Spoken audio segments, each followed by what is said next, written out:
اور کاہنوں نے خداوند کے عہد کے صندوق کو اس کی جگہ مسکن کی الہام گاہ میں، جو پاک ترین مکان ہے،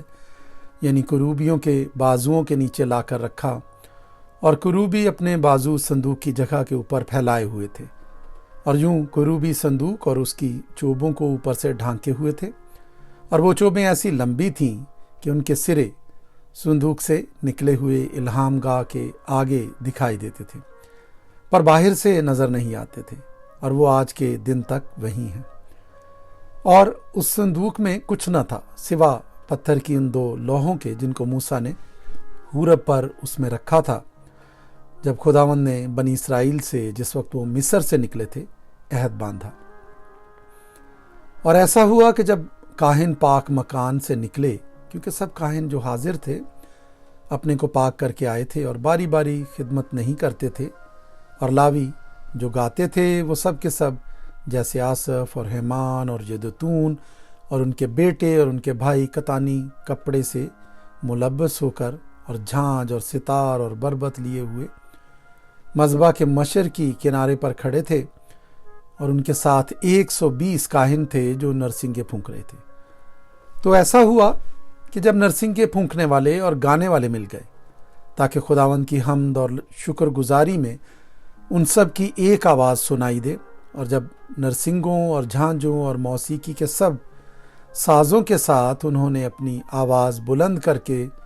خداوند کی ستائش کی کہ وہ بھلا ہے کیونکہ اس کی رحمت ابدی ہے، تو وہ گھر جو خداوند کا مسکن ہے ابر سے بھر گیا، یہاں تک کہ کاہن ابر کے سبب سے خدمت کے لیے کھڑے نہ رہ سکے، اس لیے کہ خدا کا گھر خداوند کے جلال سے معمور ہو گیا تھا۔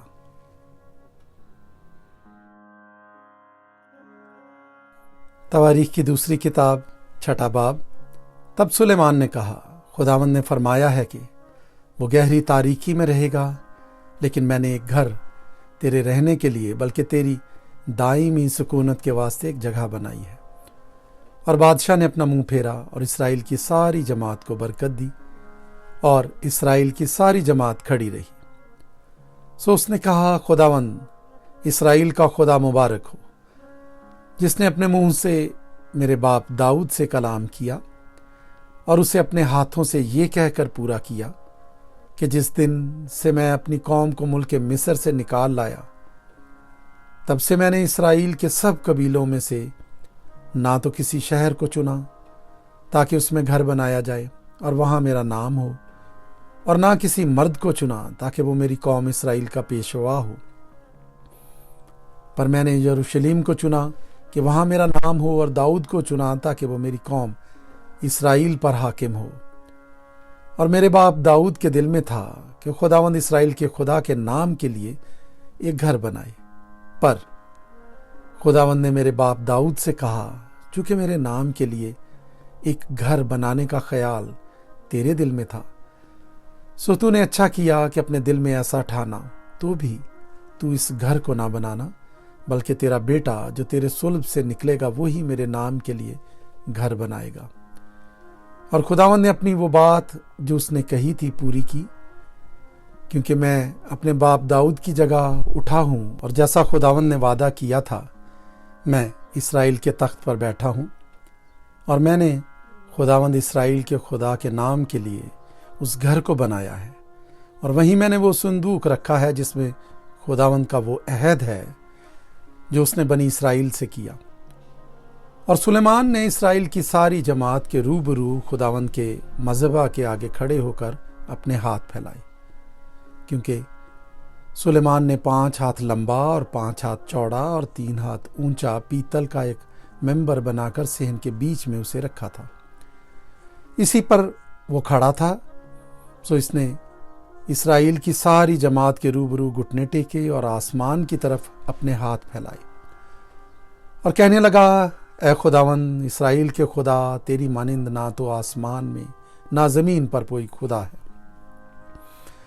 تو اپنے ان بندوں کے لیے جو تیرے حضور اپنے سارے دل سے چلتے ہیں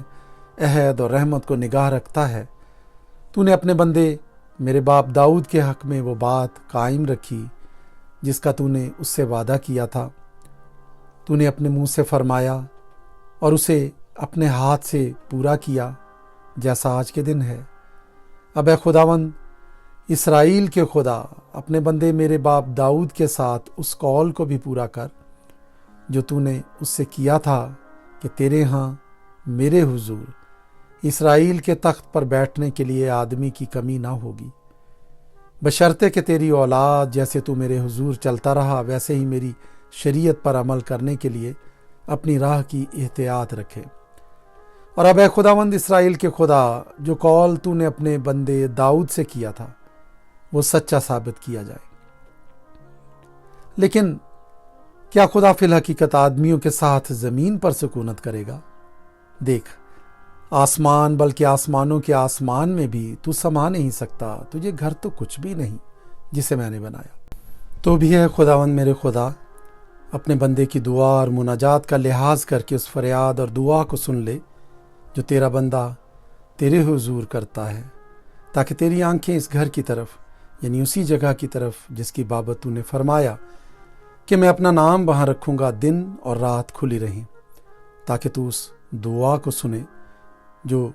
تیرا بندہ اس مقام کی طرف رخ کر کے تجھ سے کرے گا۔ اور تو اپنے بندے اور اپنے قوم اسرائیل کی مناجات کو جب اس جگہ کی طرف رخ کر کے کریں تو سن لینا، بلکہ تو آسمان پر سے جو تیری سکونت گاہ ہے سن لینا اور سن کر معاف کر دینا۔ اگر کوئی شخص اپنے پڑوسی کا گناہ کرے اور اسے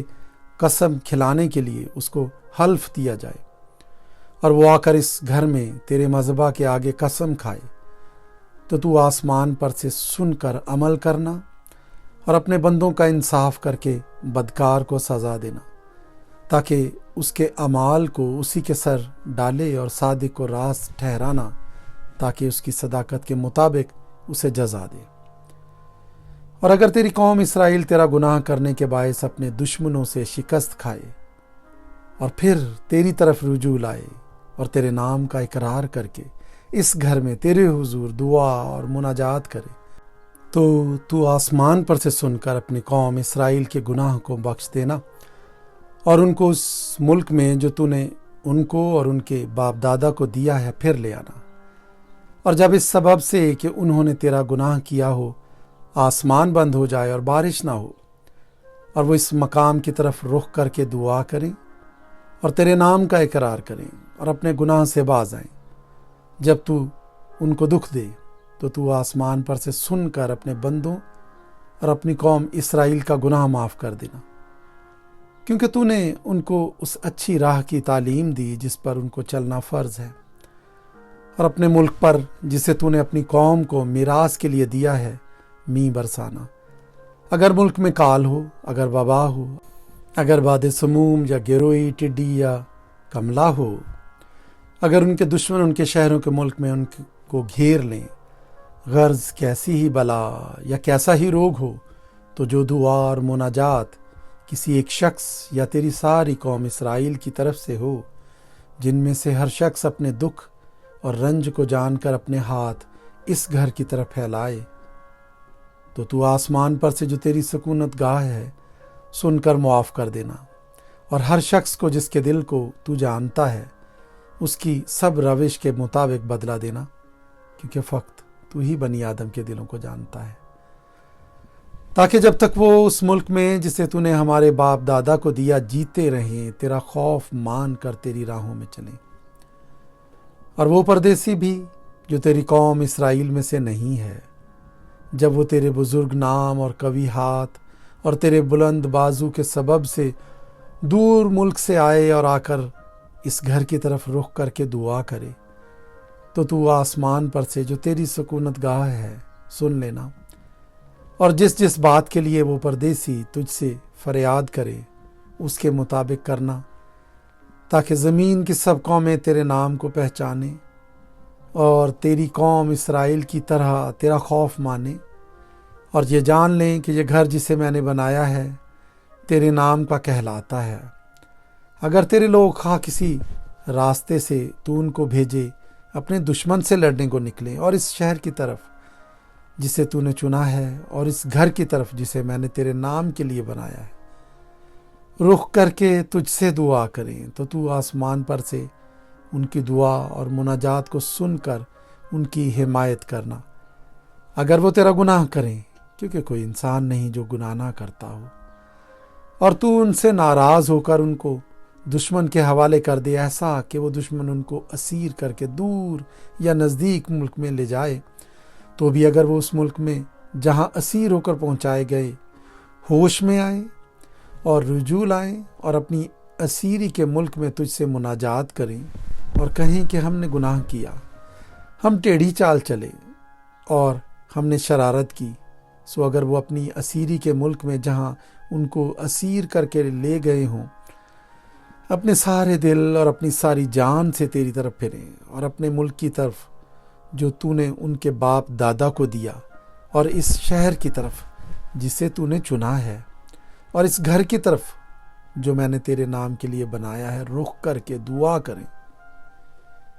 تو آسمان پر سے جو تیری سکونت گاہ ہے ان کی دعا اور مناجات سن کر ان کی حمایت کرنا، اور اپنی قوم کو جس نے تیرا گناہ کیا ہو معاف کر دینا۔ پس اے میرے خدا، میں تیری منت کرتا ہوں کہ اس دعا کی طرف جو اس مقام میں کی جائے